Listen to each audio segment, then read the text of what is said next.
I'll never forget the sound, Max whimpering, claws scratching the dirt as he collapsed under the oak tree. I dropped to my knees, my hands trembling as I tried to hold him still, his body convulsing, foam spilling from his mouth. My kids screamed from the porch, my wife sobbing as she dialed the vet. And then I looked up. Across the fence, Karen stood there, arms crossed, lips curved into the faintest smirk. She thought no one would ever know. But my security camera was recording everything. If you've ever felt that surge of power when standing up to bullies, hit subscribe now. This showdown is about to become a masterclass in fighting back. My name is Daniel. I'm not a lawyer. I'm not a politician. I'm not even the type of guy who looks for fights. I'm a husband, a father, and a man who spent 15 years of his life in the army, turning wrenches in the desert sun so convoys could roll out and come back alive. I was a mechanic, but not the kind that changes oil in a quiet garage. My job was to keep engines running under fire, to fix vehicles that had been ripped apart by sand, heat, and sometimes worse. Out there, every bolt I tightened could mean the difference between soldiers making it home or never making it back at all. That's where I learned discipline, patience, calm under pressure, the ability to think 3 moves ahead even when the world was falling apart around me. When I finally came home, I wanted nothing more than quiet, no alarms, no desert heat, no endless nights listening for explosions. Just peace. That peace, for me, was this house. I remember the first day we drove up the street and saw it. My wife squeezed my hand and whispered, "This is the one." White siding, green shutters, a big oak tree out front that the kids could climb, a backyard wide enough for them to play tag, and for me to finally build the grill I always dreamed of. It wasn't just a house. It was a promise to my wife that we were done moving from base to base, done waiting for my deployment orders, done wondering if I'd make it back. A promise to my kids that they could finally put down roots, that this was their home. And then there was Max, my dog. I'd rescued him years earlier, not long after coming back from my last deployment. I was in a dark place then, struggling to adjust, struggling to sleep. He was just a mutt, part shepherd, part lab, maybe part wolf for all I knew. But the second I brought him home, he became my shadow. Max never let me out of his sight. He'd sleep by my boots, follow me from room to room, and sit in the garage while I tinkered with projects. When the kids were outside, he watched them like a soldier on duty. He barked at anyone who came too close. In a strange way, he was a reflection of me, loyal, protective, stubbornly unbreakable. Max wasn't just a dog, he was family. So, when I tell you that everything I built, every brick, every fence post, every Saturday morning, mowing the lawn, was part of something bigger, I mean it. This home was my legacy, the life I wanted my kids to inherit. And that's what was at stake when Karen, our HOA president, decided to come after me. At first, it looked like rules, letters about my trash can being too visible, warnings about the length of my grass.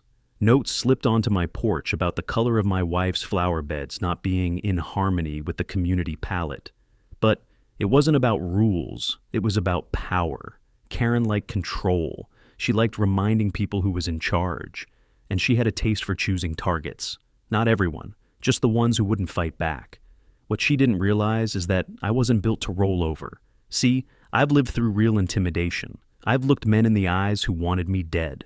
I've fixed trucks with shaking hands while hearing gunfire in the distance. I know what fear looks like, and I know what courage feels like. So, when Karen thought she could break me down with threats and fines, she didn't understand who she was dealing with. She thought I was just another neighbor, another family man too busy, too tired, too afraid to stand up. She thought she could bully me the way she'd bullied others into silence. But I wasn't afraid of her. I was afraid of failing my family. My wife, who deserved peace after standing by me through years of deployments. My kids, who deserved to play outside without worrying about a stranger watching them from across the fence. And Max, the dog who would lay down his life for mine without hesitation. That's why I fight. Because when you strip everything else away, the medals, the uniforms, the titles, what's left is simple. A man and his home, a father and his children, a soldier and the ground he refuses to surrender. Karen might have had the board behind her. She might have had the bylaws printed on thick paper and highlighted in neon ink, but I had something stronger. I had resolve. Every veteran I know will tell you the same thing. The battlefield changes, but the mission never does. Whether it's a convoy in Iraq or a cul-de-sac in suburbia, you defend what matters. You defend your own. And when someone comes for your home, your peace, your family, you don't back down. You stand, you fight, and you make damn sure they regret ever choosing you as their target. That's who I am. That's why I fight. And that's why Karen, for all her power and all her rules, never stood a chance. Karen didn't attack all at once. That's the thing about people like her. They don't come charging in. They creep. They test the waters. They press just hard enough to see if you'll bend. And when you don't, that's when they sharpen their claws. It started small, too small for anyone else to take seriously. The first letter came about a week after we moved in. Violation, trash receptacle visible from curb. My crime? Taking out the bins on Tuesday night instead of Wednesday morning, a $50 fine right out of the gate. I laughed it off, figured it was a clerical error, maybe some new home hazing ritual. I paid it, thinking that would be the end. It wasn't. The second notice came 2 weeks later. Violation, lawn exceeds acceptable length. My grass measured 4.5 inches instead of 4. Another fine. Another smug note signed by Karen, HOA President. Still, I shrugged it off. Rules are rules, right? Except the house across the street had grass that looked like a hayfield. No fine, no letter, not even a warning. That's when I noticed the pattern. Karen didn't enforce rules equally. She enforced them selectively. And her targets weren't random. It was always families with dogs, families with kids, families who pushed back or didn't fit her picture-perfect vision of the neighborhood. If you smiled, paid quietly, and stayed invisible, you were safe. If you questioned her, you were marked. Soon I started catching her in the act. One afternoon, I was in the garage tinkering with my tools when I saw movement outside. Karen was standing at the edge of my driveway, phone out, taking photos of my wife's flower beds. Not the whole yard, not the street, just our garden. When I stepped outside, she froze, pretending to look at her phone like she'd just gotten a text. Another time, I caught her leaning over the fence, staring into my backyard as Max played with the kids. She didn't say anything, just stood there, clipboard in hand, scribbling. My youngest asked, "Dad, why is that lady always watching us?" I didn't have an answer. Then came the whispers from neighbors. An elderly couple 2 streets over told me she'd fined them 3 times for unauthorized decorations after their granddaughter left chalk drawings on the sidewalk. Another neighbor said Karen threatened to tow their car after it sat in the driveway for 2 days when the garage was being repainted. A single mom told me Karen accused her of running an unlicensed daycare because kids gathered at her house after school. None of these were real violations. They were intimidation tactics, and people paid up because fighting the HOA was expensive and exhausting. I started digging into meeting minutes, the dry kind of paperwork most people ignore. That's when I realized Karen had a pattern: target, isolate, fine, repeat. She made examples out of people, and the more others saw it, the quieter they became. Fear was her currency, and she spent it freely. But Karen wasn't just about rules. She liked control. She liked watching people squirm. There was the time she called animal control on another family, claiming their dog barked non-stop.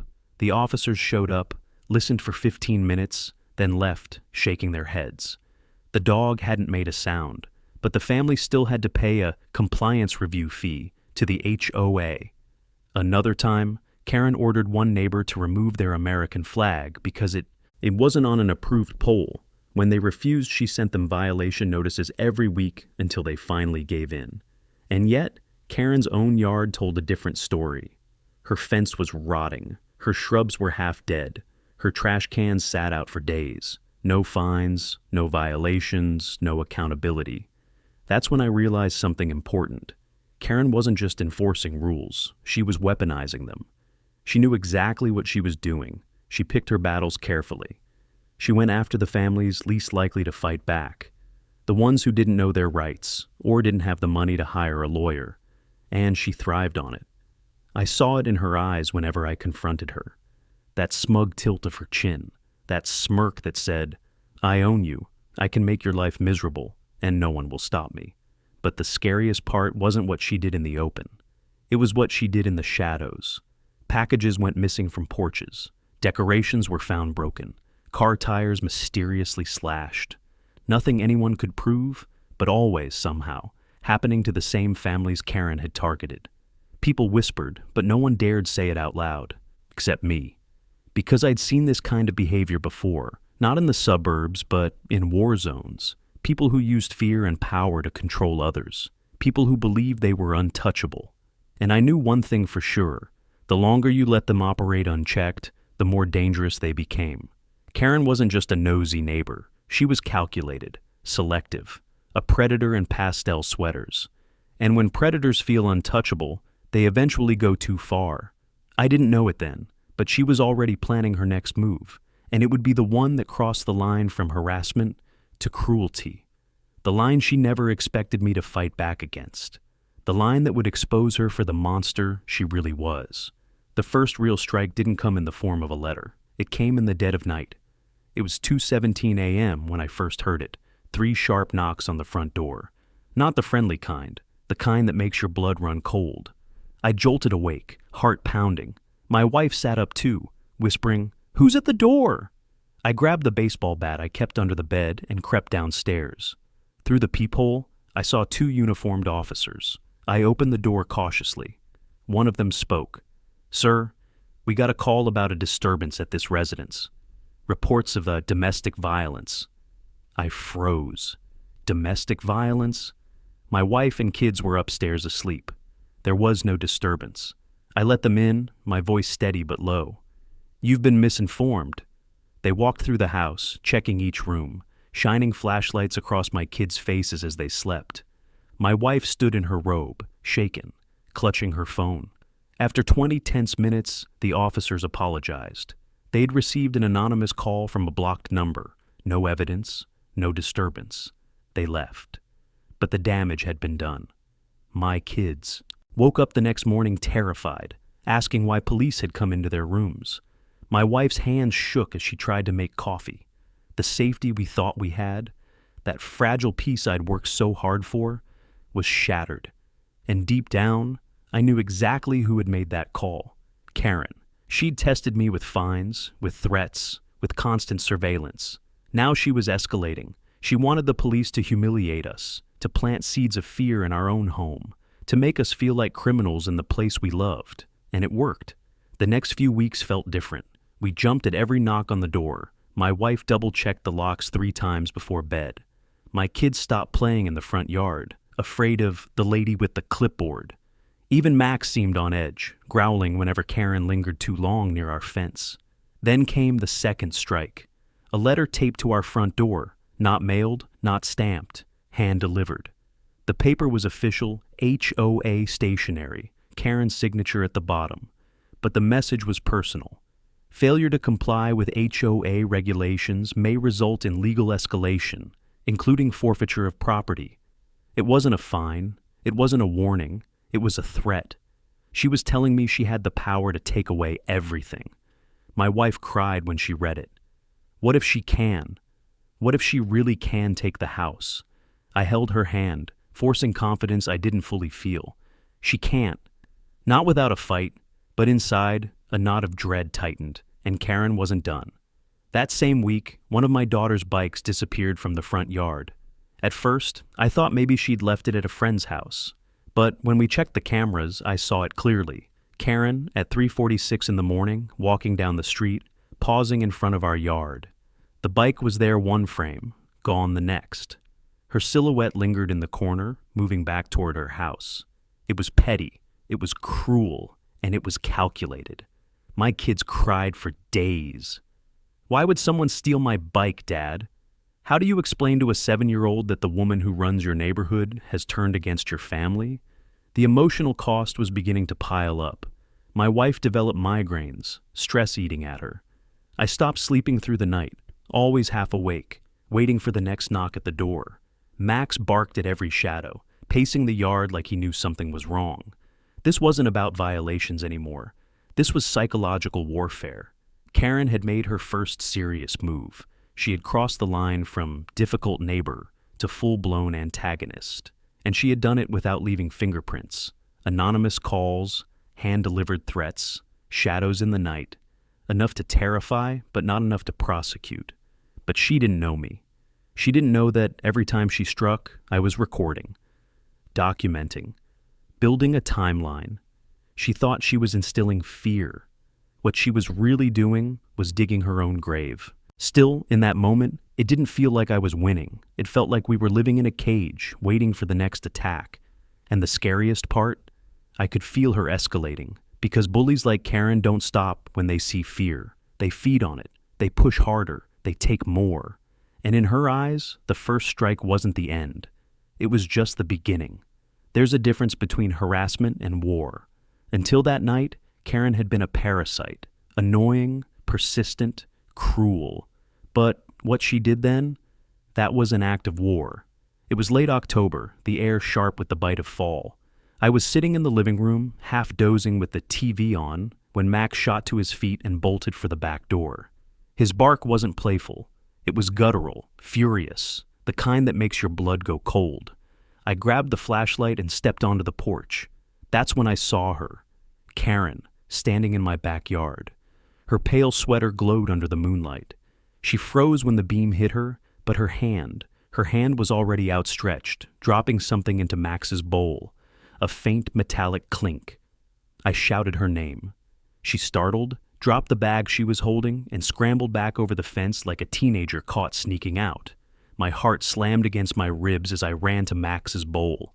Inside, a pile of raw meat, pink and glistening. Too pink. Something was wrong.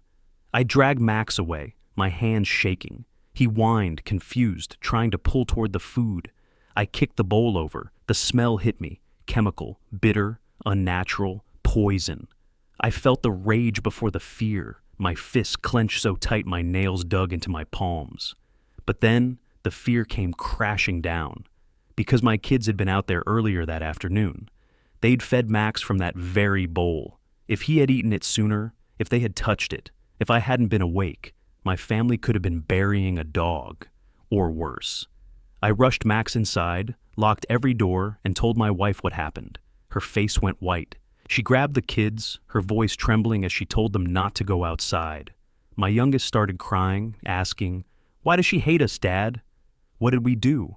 I didn't have an answer, but I had proof, because the security camera above the porch had caught everything.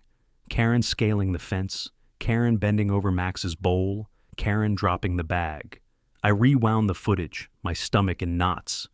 It was all there, clear as day, and she wasn't careful enough. The bag she dropped, left behind in the yard, was evidence too. Inside, I found the remnants of ground beef laced with a white, powdery substance. Rat poison. That's when the terror hit me in full. This wasn't a noise complaint. This wasn't a letter or a fine. This was attempted murder, if not of my dog, then of the peace, the safety, the very heart of my family. Karen wanted to break us, to hurt us, to make us run. And for the first time since we moved in, I saw real fear in my wife's eyes. She paced the kitchen, whispering over and over, "What if she comes back? What if she hurts the kids?" The breaking point wasn't just the act, it was the aftermath. My children refused to sleep in their rooms that night. They camped out in the living room, huddled together under blankets. Max lay at their feet, restless, still growling every time a leaf rustled outside. I sat in the recliner with the bat in my lap, replaying the footage over and over, and that's when it hit me. This wasn't just fear anymore. This was evidence. The camera had captured her face, her posture, her hands in the bowl. The timestamp was irrefutable. The bag of poisoned meat was sitting on my counter in a sealed Ziploc. For once, Karen had slipped, but knowing I had proof didn't erase the damage. The psychological toll on my family was undeniable.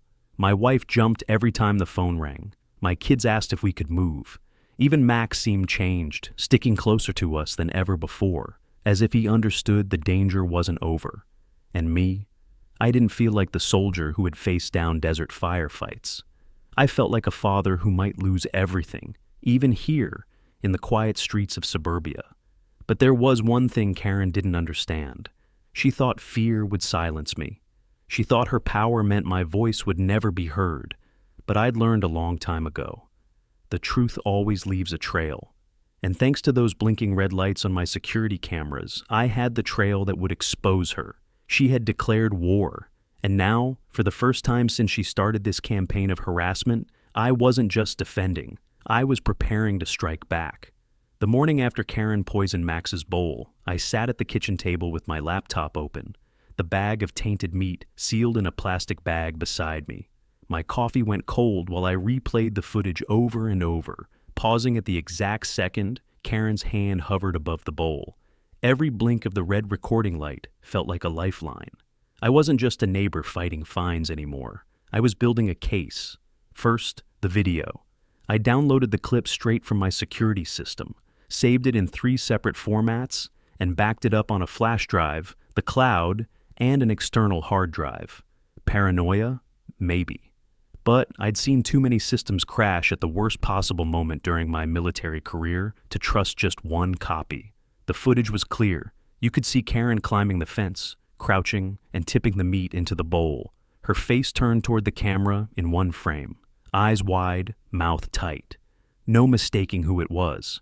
Second, the physical evidence. I slipped on latex gloves, sealed the meat into a freezer bag, and labeled it with the date and time. My training overseas had taught me the importance of chain of custody.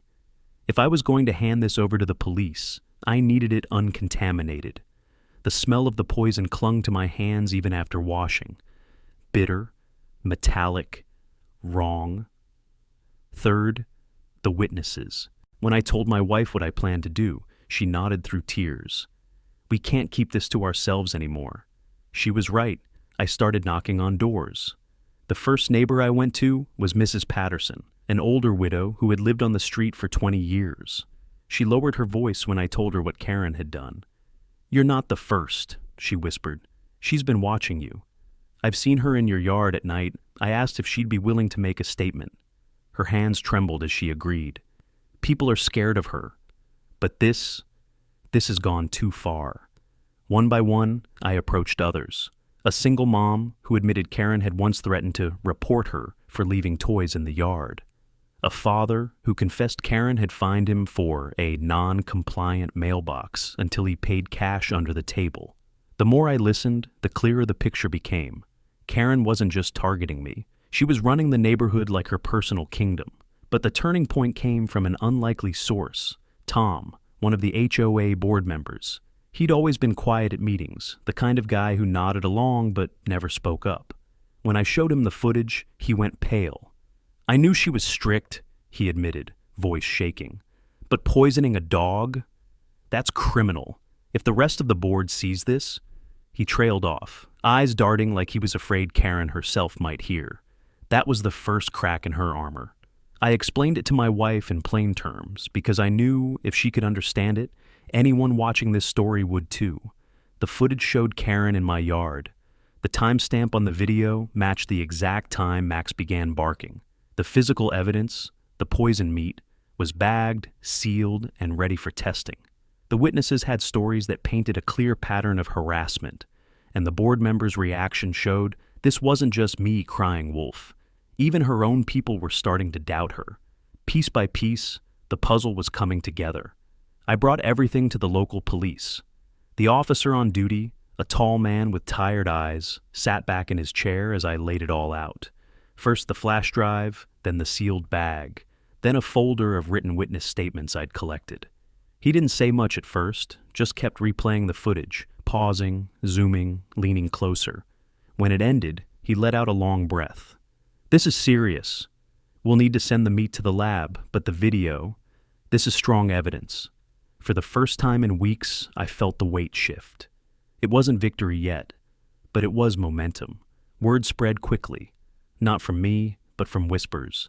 Mrs. Patterson told her bridge club. The single mom told her friends. Soon people were stopping me at the mailbox, asking quietly, "Is it true?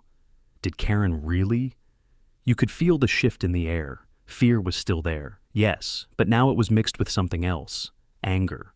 People were tired of being bullied, tired of walking on eggshells in their own neighborhood. Karen must have sensed it too.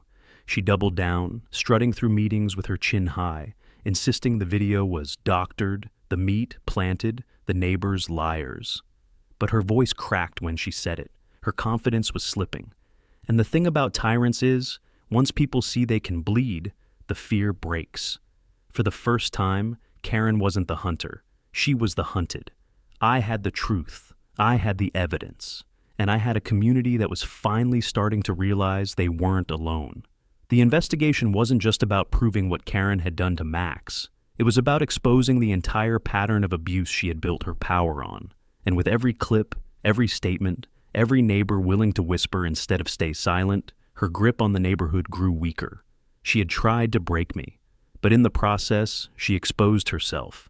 And soon, everyone, including the board, the neighbors, and the police, would see her for what she really was. The HOA meeting was supposed to be routine, budget updates, landscaping contracts, the usual nonsense. But everyone in the room knew this one would be different. The clubhouse was packed. More neighbors than I'd ever seen showed up. Folding chairs lined wall to wall. You could feel the electricity in the air. Anger, curiosity, fear. Everyone whispered, trading rumors like wildfire. And at the front sat Karen. She wore her usual pastel sweater, pearls perfectly in place, clipboard resting neatly on her lap. She smiled that smug smile she always wore, the one that said, "I own this room." But for the first time, I wasn't afraid of it. When my name was called to address the board, I stood. My wife squeezed my hand as I walked to the front. My legs felt like steel. Karen tilted her head, her smile widening. "Mr. Daniels, I understand you've been circulating some concerning claims." Her tone dripped with fake sweetness. "Before you start spreading slander, remember that HOA bylaws strictly prohibit defamation against board members." The room shifted uncomfortably. That was her weapon: rules, threats, paper shields. I didn't flinch. I set a small USB drive on the table in front of her. "This isn't slander. This is proof."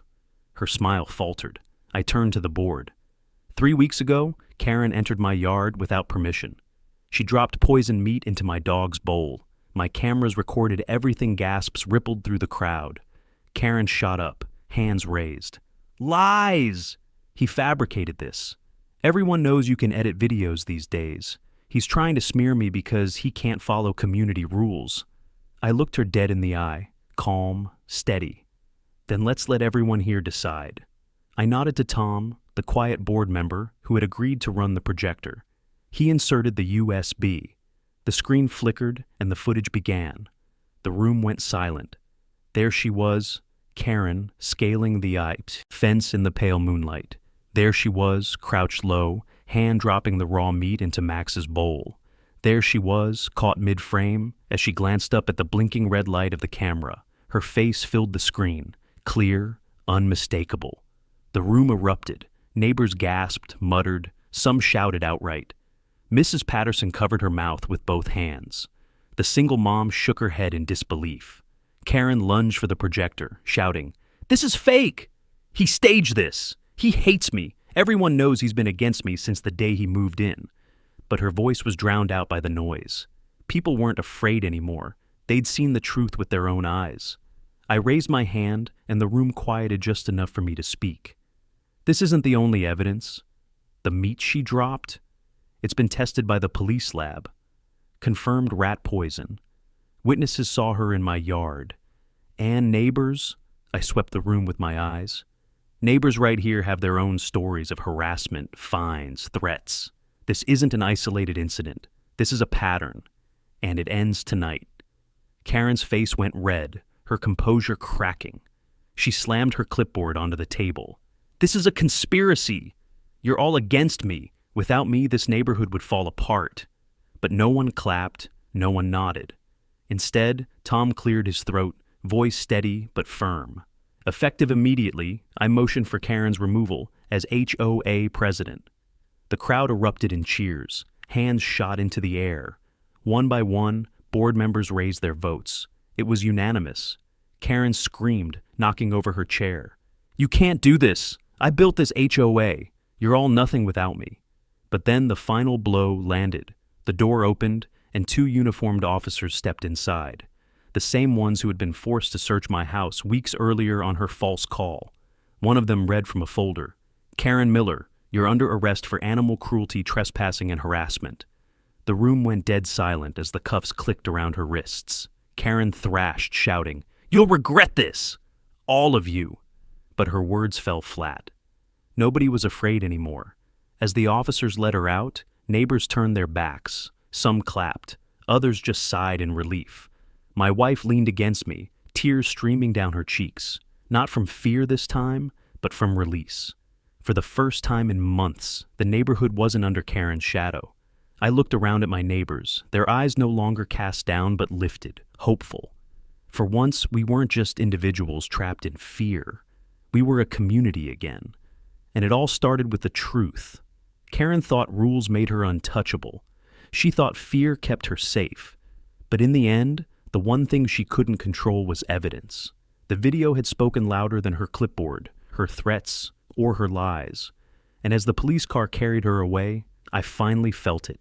The ground under my feet wasn't fragile anymore. It was solid, ours. Karen had lost her power, and we had taken ours back. The night Karen was led away in handcuffs, something shifted in the air. It wasn't just relief. It was release.